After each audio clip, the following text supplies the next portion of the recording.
Welcome back to the EXD. Last week we went over our workbench setup, some details of the Nvidia GB10, and ran a simple inference call from our dev machine to the AI server.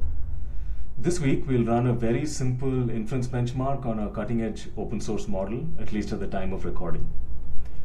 If you're new here, I'm Ram. I work at the Ethereum Foundation on internal AI ops, and this is an open learning log for what I call the EXD. You can check out episode 1 to learn more. Okay, let's set this episode up. If you remember from episode 1, the goal of the EXD is to learn about LLMs from the top down. So unlike a standard study program, which may begin with a neuron and then take you through a perceptron, LSTMs, to the kind of architectures we see in models today, with the EXD, we want to start with a state-of-the-art model and peel that onion layer by layer to understand what the parts look like inside. So this is kind of what you get after peeling the first layer of that onion. This is the highest level view kind of the anatomy of an LLM inference pass. A user sends some text input. We know that LLMs don't speak Chinese or English or French or what have you. They speak in tokens, so that your text input has to be tokenized first. And then these tokens are fed into the LLM, and it actually proceeds in 2 phases. And that's kind of what this episode is going to be all about. It first goes through what's called a prefill phase. Then it enters a decode loop, and when the decode loop is done, the text input, the tokens are converted back to text, and the text output is returned to the user. Of course, this could be streamed while the decode loop is progressing, but we'll learn about that in a future episode. Let's look at this a little more closely. So this is kind of deeper look into what the LLM inference pass looks like. So we have the stages that I just mentioned. We have the input stage, the tokenized stage, the prefill stage, and the decode stage, and finally the output stage. We also see the resources that are used in the computer during these stages. So you have the CPU, which does CPU compute. We have the RAM. We have GPU compute. And we have a new thing. This is called VRAM, or the KV cache, which is what the GPU uses for memory. And we'll understand exactly what all these different sort of resources are and how they're used throughout the anatomy of this inference pass. Okay, so let's see what this looks like. The user first sends an input. Here it is merely the cat sat, which is sort of a standard hello world kind of prompt in LLMs. But this could be anything. It could be, if you're working with a document, it could be the entire document and the query you have about that document. Or if it's a programming task, it could be the entire program and the query that you have about the program. So all of this is sent by the user when you press enter on a chatbot or in your coding IDE or whatever it is that you're using. The first step is your input text is converted into tokens. And this is where the CPU and the RAM become active. The cat mat are converted into token IDs, and please note it's actually not 1 token per word. Tokens are actually kind of subword in nature, so you could have multiple tokens for just 1 word. But there is some process which converts your words into tokens, which LLMs speak. And this is just a simple lookup, kind of. So it just activates the CPU and the RAM, and your text input is now converted very quickly into tokens and is ready to be fed to the LLM. And that takes us to the next step, which is the prefill stage. In this stage, the entire tokenized input is first passed through the GPU simultaneously. And this is really important to understand because this is the distinction between prefill and decode. So if it is a document plus a query, it's literally the entire text of that document and the query that you have about it passing through the model in one pass altogether. And at the end of that pass, two things happen. One is the next token is predicted. So the model says, okay, I'll start answering this question. It says it starts with, in this case, the cat sat on. So it produces the on token. And all the computations that were done for the cat and the sat are built and saved into the KV cache. And actually at this stage, prefill ends. So it's kind of like a big GPU spike where all your tokens are fed in one pass. And the KV cache is built up. Prefill ends and we now pass into the decode loop. So what happens here is, we have got on, which was generated. This is actually appended back to the input, which was the cat sat. So that becomes the cat sat on. And that entire set now passes through the GPU all over again. So here, the reason we stored the KV cache is we don't need to recompute all the computations for the first three set of tokens that we sent during the prefill stage. We only compute the new token along with all the rest of the context that was already there from the beginning. So now we have 4 entries, and at the end of the cat sat on, the GPU again produces a new token, and the loop continues. This is now added to the KV cache again, and we go through the decode step, the decode loop again. So you can see that decode is very different from prefill. Prefill is a whole bunch of tokens passing through the GPU in one step with no KV cache reads. It just takes the entire tokenized input and just runs it through the model. And at the end, it just dumps it to the KV cache. In the decode step, it's doing kind of the opposite. It's generating it's generating one token, adding it to the KV cache. And then the process starts again, but because all the previous tokens were processed, the computation specific to them don't have to be redone. It can just be read from the KV cache. And it's only all the computation that involves the new token that needs to be done through this pass. And this has to happen sequentially in a non-diffusion based model, which we'll understand later on.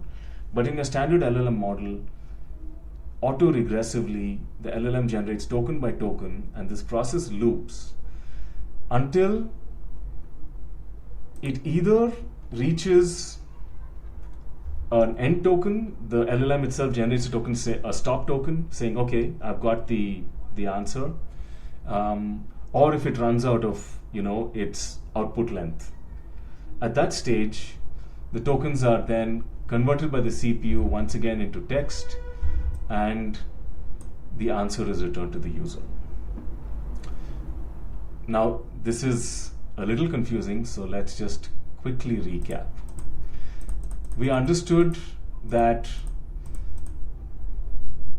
by the tokenized step, the entire user input has been converted into tokens. So right now, in the RAM is a whole tokenized representation of the user's question, document plus query or program plus query. This entire tokenized chunk is fed to the GPU in the prefill stage. And it does a single pass and generates one token and loads the KV cache with all the computations, with the results of the computations. So this is kind of like a big step. Generally, input tokens sizes tend to be much larger than output tokens. It could be the case that you could say, write me a very long story, in which case you'll have small input token size and very large output. But mostly, people are sending documents or code bases and asking questions, and the output could just be a simple edit on, like a file or an answer to some question. So this entire large chunk passes through the GPU simultaneously in the prefill stage, and then the decode loop starts where the KV cache begins to grow. So it produces a token, adds it to the KV cache, does the whole loop again. While it's doing the whole loop, it has to read the KV cache so it doesn't redo all the computations and only performs the computations on the fresh tokens. Then the loop goes back, the KV cache grows. Once again, it performs the new computations. It loops, the KV cache grows, and once again it performs computation. And then finally, when it thinks either it runs out of context window or it hits a stop token, the process stops, the tokens are reconverted into text and sent back to the user. I hope that's clear, or at least the difference between prefill and decode are clear, and how the basically 4 different resources of an AI server are used at the prefill stage and at the decode stage. Okay, so that was kind of a quick look at the anatomy of an inference pass. Let's quickly jump to my notes. So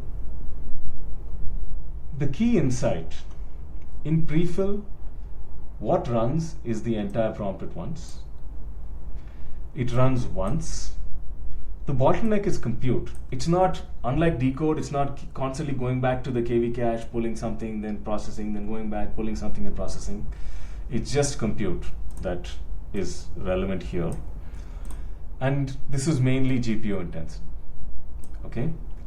When it passes to the decode step, what runs is basically just one new token at a time. So you're just appending one new token to the prompt. How many times does this run? It runs as many times as necessary to either hit the output length or get a stop token. The bottleneck here is memory, and this is very important. This is why GPUs are so prized for their memory. And here the GPU utilization is much less. What you're really doing is actually waiting on the memory bandwidth and KV cache reads. Okay. Now that we've gotten some theory out of the way, let's look at some practical. We are now on Yoneda. Let me see if I can make this bigger.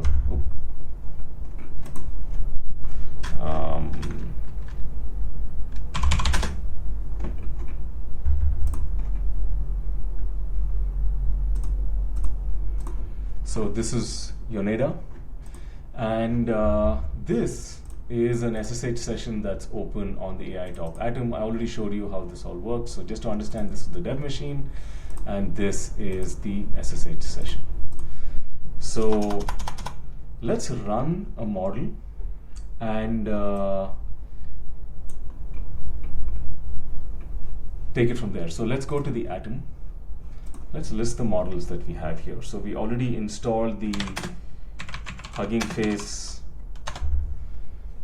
command line tool, and HF cache ls basically lists all the models that we have. And so you see we have some 7 billion parameter models. We have the Qwen 3.6 dense model, the 27B, and the Qwen 3.6 mixture of experts model. This is the one that we'll test today.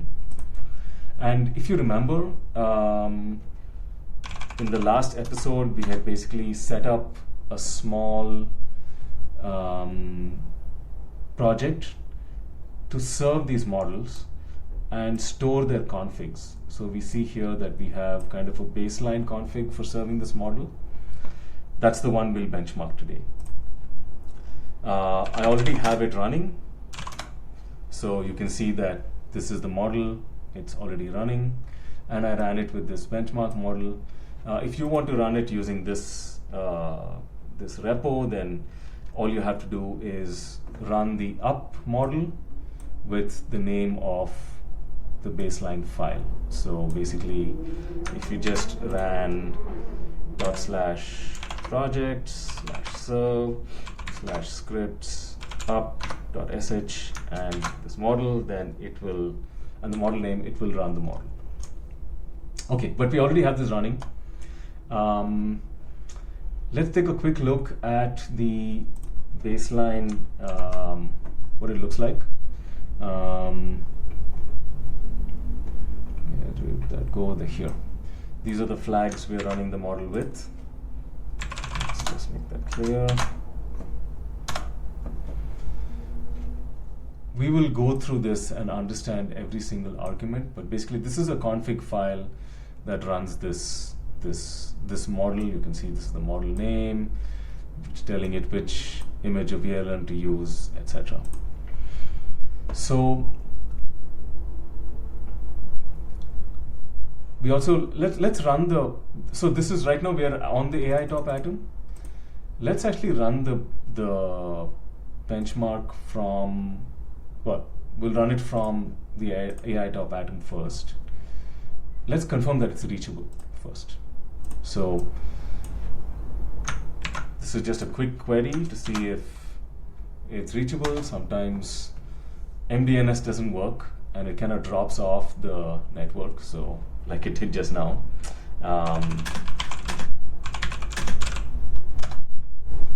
Let's just make sure that we can reach it from our dev model.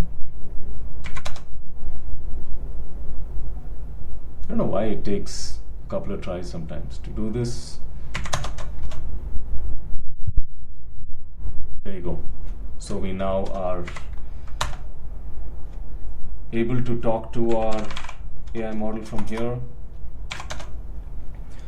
Let's run a quick query. And this models query basically asks what models are available, and we see that it's running the 35A3B model. Let's quickly run a query as well, just to convince ourselves that this thing is alive. You'll notice that the max tokens are actually 300, even though this question is very simple. In one sentence, what is prefill? And the reason it needs 300 tokens is actually because this is a reasoning model, so it'll do a little bit of thinking before it gives you this final answer. So it says here, prefill. Prefill is the initial phase of LM inference where the model processes the entire input in parallel, blah, blah, blah, which is what we just went through. Okay, so the model is running. We're able to reach it from our dev machine. But the first benchmark we're going to run, we're actually going to run on the AI top atom, because we're going to use VLLM's built-in benchmark, which we can run on the Docker container itself. So if you remember, we're running this on Docker, and Docker exec basically enters the Docker container that's running and then runs this command. So Docker exec VLLM will enter the container that's running, and then this command will run. Let's just quickly copy that over. And remember, we are on the AI top atom over here. And basically what we're saying is, let's run a benchmark on serving. This is the model that we should do it. We should run it against. We're going to have random inputs of a length of 512 and some, and we're going to ask it to produce outputs of random lengths as well to fit the answer within those things, those random lengths less than 128. We're going to send it 20 prompts at a rate of one prompt per second. Okay, so that's basically what this means. This is the benchmark we're going to run. 20 prompts, roughly somewhere in the middle, less than 512 tokens in length, with outputs which are less than 128. So let's run it. This is going to now take just a second as it starts, and we're going to start seeing the numbers roll in. So here it goes. We start seeing some results already. This is the third, fourth, fifth prompt out of 20.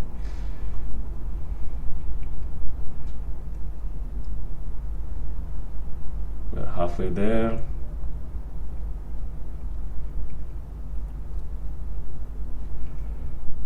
And we're done. Okay.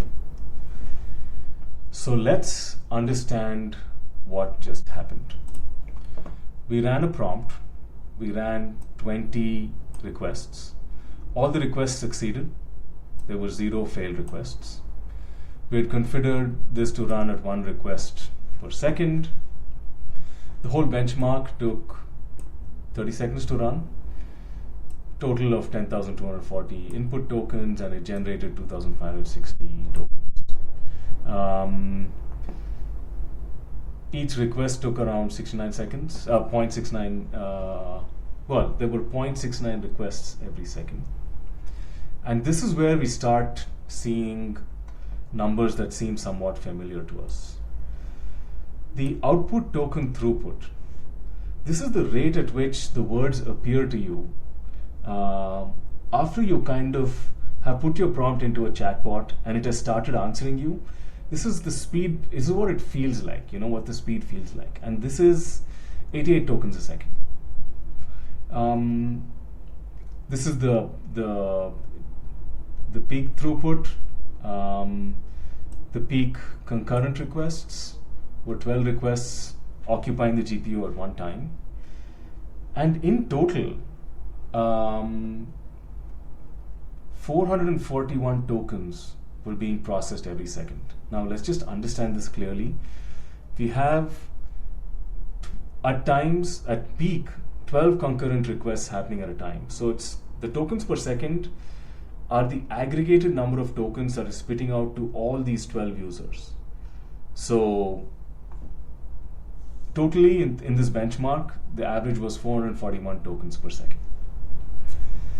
The time to first token, the TTFT, is the latency. It's the gap between hitting enter, entering your whole query, hitting enter, and waiting for the LLM to start talking, so to speak. So this latency is 562 milliseconds, so around half a second, and the median is around the same there. And the longest time any one of these 20 users had to wait was almost 1 second. That's what you see over here. And this is kind of the time per output token. So it's the mean time that was taken per output token that was generated for each user. And it was just 77 milliseconds. And this is the median, which is 79, just about the same. And the longest it took was around 113 milliseconds. So it's pretty fast. This is looking quite good. And this is the time between tokens that is felt by each user. And we move on to some speculative decoding, which we will actually not talk about in this episode. So just to recap, the time to first token is the prefill step. So if you remember, your entire token is submitted and then you're just waiting for that first token to appear. That takes about half a second.